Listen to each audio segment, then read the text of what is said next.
সারমন school and college Chattogram কর্তৃক আয়োজিত 2021 শিক্ষাবর্ষে ষষ্ঠ শ্রেণীর সকল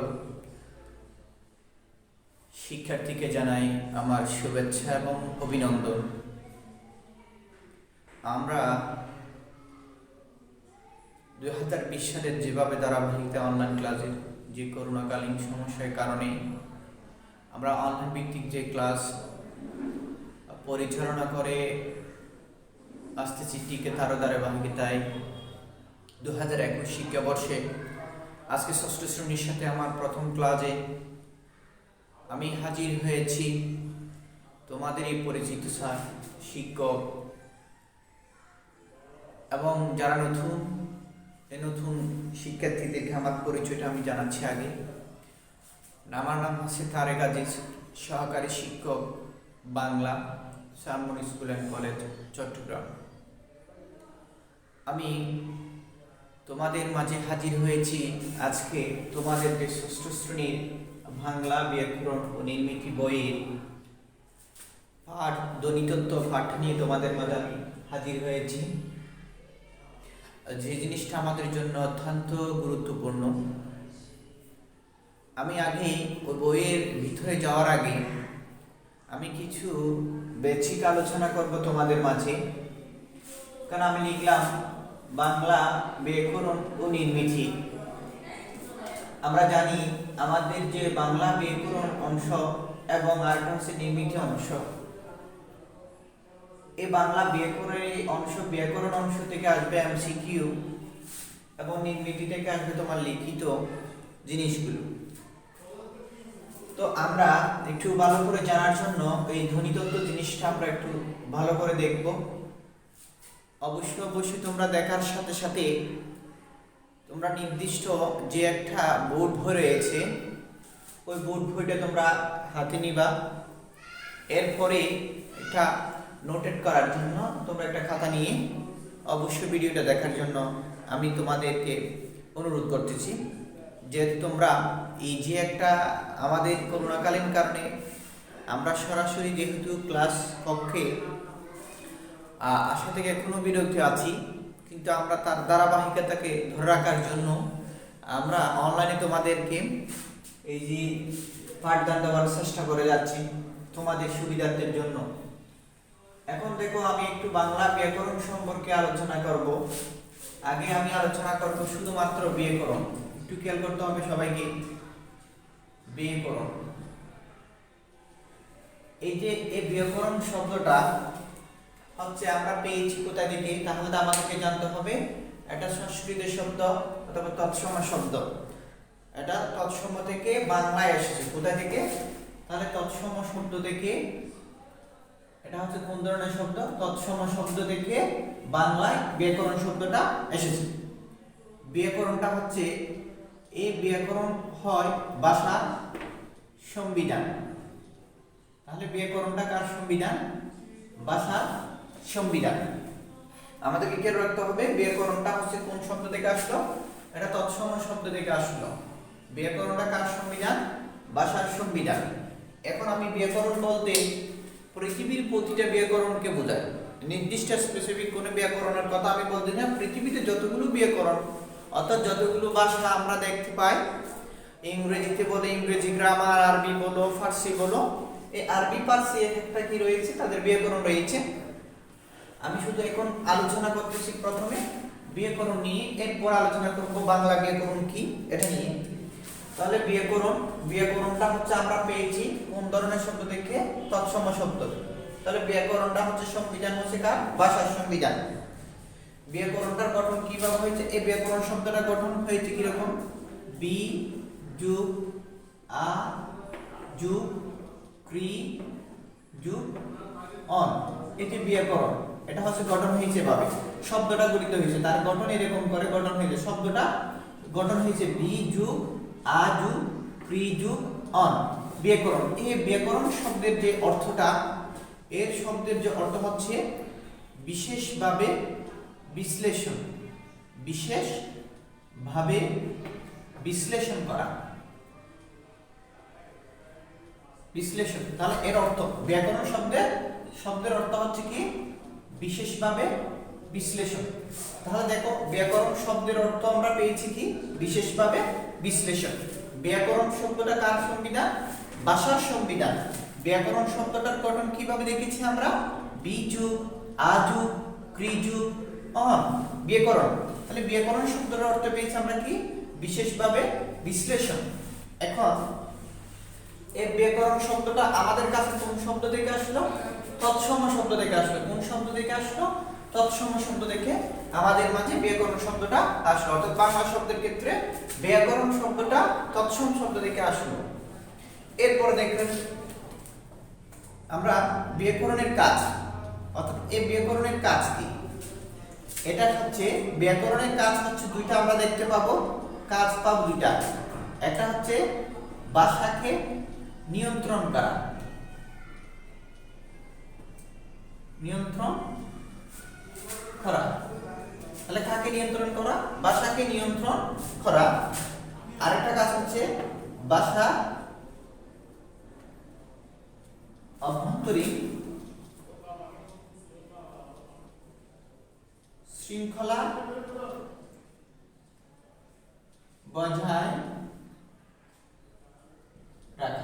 একটু খেয়াল করি আমরা, তাহলে ব্যাকরণের কাজ অর্থাৎ যে ভাষার ব্যাকরণ সে ভাষাকে নিয়ন্ত্রণ করবে এবং সে ভাষার আভ্যন্তরীণ যেটা শৃঙ্খলা রয়েছে ওই শৃঙ্খলাটা বজায় রাখবে। তাহলে দেখো একটু, এখন বলতেছে ব্যাকরণ হচ্ছে কাকে বলে? যদি এরকম কেউ জিজ্ঞেস করে যে শাস্ত্র পাঠ করলে কোন ভাষার উৎপত্তি, ব্যবহার এবং ভাষা সম্পর্কে জানা যায়, ভাষা ব্যবহার সম্পর্কে জানা যায়, উৎপত্তি সম্পর্কে জানা যায়। অর্থাৎ যে শাস্ত্র পাঠ করলে কোন ভাষার উৎপত্তি ব্যবহার সম্পর্কে জানা যাবে এবং ওই ভাষাকে অশুদ্ধ থেকে যখন শুদ্ধের পরিকাঠামোতে নিয়ে আসবে, ওটাই হচ্ছে ব্যাকরণ। এখন বাংলা ব্যাকরণ হচ্ছে, তাহলে বাংলা ব্যাকরণ হচ্ছে কাকে? তাহলে কার? বাংলা ভাষার সংবিধান। বাংলা ব্যাকরণটা কি? বাংলা ভাষার সংবিধান। তাহলে কাকে বিশেষভাবে বিশ্লেষণ করবে? বাংলা ব্যাকরণ হচ্ছে এই যে বাংলা ব্যাকরণ একটা নির্দিষ্ট ব্যাকরণ, আমাদের যে মাতৃভাষা যে বাংলা, আমরা যারা বাংলায় কথা বলি ওই বাংলা ভাষাকে বাংলা ব্যাকরণ বলে। বাংলা ভাষার যে ব্যাকরণটা ওটা হচ্ছে বাংলা ব্যাকরণ। তাহলে বাংলা ব্যাকরণ তাহলে কার? বাংলা ভাষার সংবিধান। তাহলে ব্যাকরণটা কিভাবে গঠিত হয়েছে? আমরা দেখেছি বি যুগ আ যুগ ক্রি যুগ অন ব্যাকরণ। এখন আমরা দেখেছি বিশেষভাবে বিশ্লেষণ করা ব্যাকরণ শব্দের অর্থ, অর্থাৎ কাকে বিশ্লেষণ করবে? বাংলা ভাষাকে বিশ্লেষণ করবে, অর্থাৎ বাংলা ভাষাকে বিশ্লেষণ করবে। এখন এই ব্যাকরণের কাজ ঠিক কিরকম? ভাষাকে নিয়ন্ত্রণ করা, ভাষার আভ্যন্তরীণ শৃঙ্খলাটা বজায় রাখা। তাহলে আমরা জানি, তাহলে ভাষাকে নিয়ন্ত্রণ করা, ভাষার আভ্যন্তরীণ শৃঙ্খলা বজায় রাখা। তাহলে বাংলা ব্যাকরণ কি করবে? বাংলা ভাষাকে নিয়ন্ত্রণ করবে, বাংলা ভাষার মধ্যে যে আভ্যন্তরীণ যে শৃঙ্খলাটা আছে ওই শৃঙ্খলাটা বজায় রাখবে। এখন যদি কেউ জিজ্ঞেস করে বাংলা ব্যাকরণ কাকে বলে, তাহলে যে শাস্ত্র পাঠ করে এখন ভাষা যখন নির্দিষ্ট হয়ে গেছে আমাদেরকে মনে রাখতে হবে, অর্থাৎ যে শাস্ত্র পাঠ করে বাংলা ভাষার ব্যবহার, উৎপত্তি সম্পর্কে জানা যায় এবং বাংলা ভাষাকে অশুদ্ধ থেকে যখন শুদ্ধের পরিকাঠামোতে নিয়ে আসে, ওটাই হচ্ছে বাংলা ব্যাকরণ। এখন প্রতিটা ব্যাকরণের একটা জিনিস থাকে, অর্থাৎ পৃথিবীতে যতগুলো ব্যাকরণ রয়েছে প্রতিটা ব্যাকরণের প্রধান অংশ থাকে চারটা। প্রধান অংশ চারটা, প্রধান অংশ চারটি। প্রধান অংশ পাই কয়টি? চারটি। তাহলে প্রধান অংশ কয়টা? চারটি। ঠিক আমাদের যে বাংলা ব্যাকরণ বই, ওই বাংলা ব্যাকরণের প্রধান অংশ হচ্ছে চারটি। এখন আমরা যেহেতু বাংলা ব্যাকরণ বলতে, তাহলে ধ্বনি, আরেকটা হচ্ছে শব্দ, আরেকটা হচ্ছে বাক্য, আরেকটা হচ্ছে অর্থ। অর্থাৎ আমাদেরকে মনে রাখতে হবে প্রধান অংশ, ব্যাকরণের প্রধান অংশ চারটি। ব্যাকরণের প্রধান অংশ চারটি, ঠিক বাংলা ব্যাকরণের প্রধান অংশ কয়টি? চারটি। অর্থাৎ যতগুলো ব্যাকরণ রয়েছে প্রতিটা ব্যাকরণের যে প্রধান অংশ চারটি থাকে, ঠিক বাংলা ব্যাকরণের প্রধান অংশ হচ্ছে চারটি।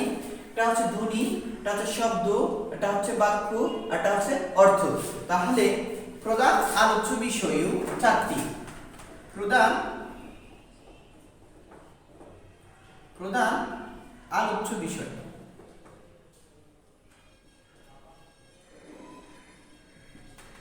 চারটি পাবো আমরা।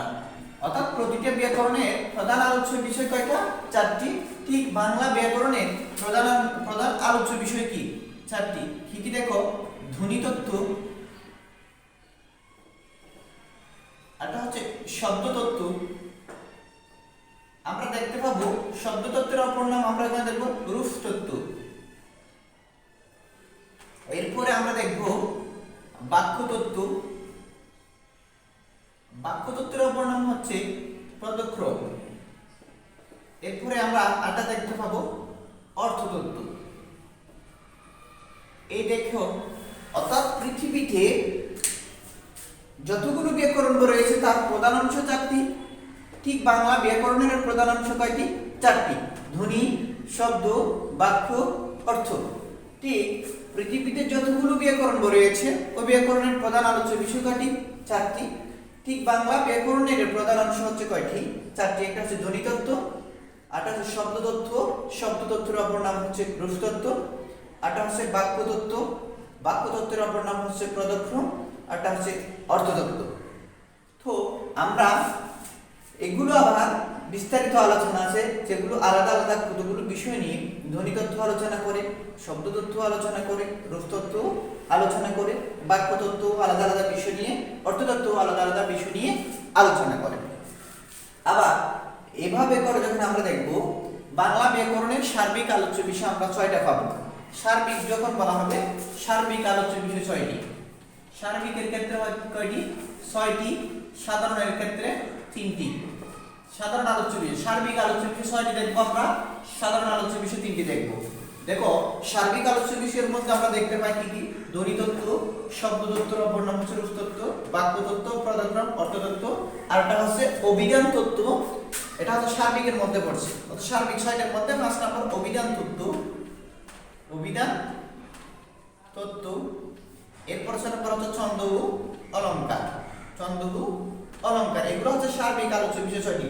অর্থাৎ বাংলা ব্যাকরণে সার্বিক আলোচ্য বিষয় 6টার মধ্যে এই 4টার সাথে এই দুটা দেখতে পাবো আমরা। সাধারণের মধ্যে প্রথম 1, 2, 3টি ধ্বনিতত্ত্ব, শব্দতত্ত্ব বা রূপতত্ত্ব, বাক্যতত্ত্ব বা পদতত্ত্ব, এগুলো হচ্ছে সাধারণ আলোচ্য বিষয়। তাহলে আমি আবার একটু যাচ্ছি। আমরা পড়েছি ব্যাকরণ। ব্যাকরণটা বাংলা ভাষায় কোন শব্দ থেকে? তৎসম শব্দ থেকে। অপর নাম হচ্ছে সংস্কৃত শব্দ। ব্যাকরণটা কার সংবিধান? ব্যাকরণটা হচ্ছে ভাষার সংবিধান। ব্যাকরণ শব্দটা কিভাবে গঠিত হয়েছে? বি যুগ আ যুগ ক্রি যুগ অন, অর্থাৎ এভাবে গঠিত হয়েছে। এই ব্যাকরণ শব্দের অর্থটা আমরা কি পেয়েছি? বিশেষভাবে বিশ্লেষণ করা। তাহলে আমরা যেহেতু জানি ব্যাকরণটা হচ্ছে ভাষার সংবিধান, তাহলে ব্যাকরণটা কাকে বিশেষভাবে বিশ্লেষণ করবে? এই ভাষাকে বিশ্লেষণ করবে। তাহলে কোন ভাষাকে? যেহেতু আমরা পড়তেছি বাংলা ভাষার ব্যাকরণ, বাংলা ভাষাকে বিশ্লেষণ করবে। এরপরে আমরা দেখতেছি ব্যাকরণের কাজ হচ্ছে কয়টা? 2টা। তার মধ্যে হচ্ছে একটা পেয়েছি আমরা ভাষাকে নিয়ন্ত্রণ করা, আরটা হচ্ছে ভাষার অভ্যন্তরীণ শৃঙ্খলা বজায় রাখা। তাহলে আমরা জানি প্রতিটা ব্যাকরণের প্রধান অংশ কয়টা? 4টা।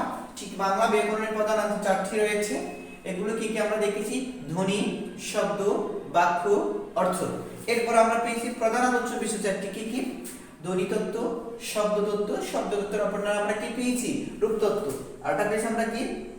বাক্য তত্ত্ব বা পদক্রম, আরটা পেয়েছি অর্থতত্ত্ব। এছাড়া আমি কি বলেছি? সার্বিক আলোচ্য বিষয় 6টা।